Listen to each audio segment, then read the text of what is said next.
আগামী দিনেও যদি কেউ দলের সাথে বেইমানি করে, এদের চিহ্নিত করে, এদের লেজে গোবরে করে প্যাকেট করে বাংলা ছাড়া করার দায়িত্বটা আমি আমার কাঁধে তুলে নিলাম। বাজারে রটিয়ে দেওয়া হচ্ছে অভিষেক বন্দ্যোপাধ্যায় বিজেপিতে যাবে। আরে আমার গলা কেটে দিলে কাটা গলা থেকে মমতা ব্যানার্জি জিন্দাবাদ বেরোবে। আমি বেঈমান নই। বাজারে ছড়িয়ে দেওয়া হচ্ছে নতুন দল আসছে।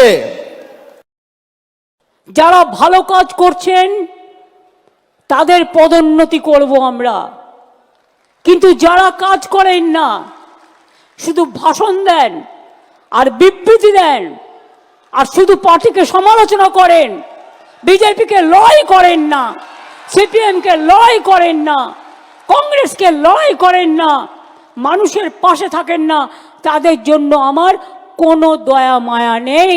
আমার দয়া মায়া আছে আমার মাটির ঘরের ছোট্ট কর্মীটার ওপরে, যে কর্মীটা বুক দিয়ে জোড়া ফুলকে আগলে রাখে।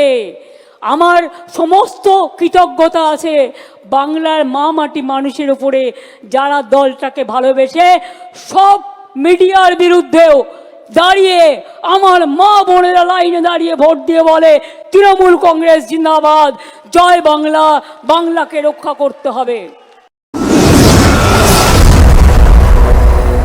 আপনারা দেখছেন বর্তমানসময়.com।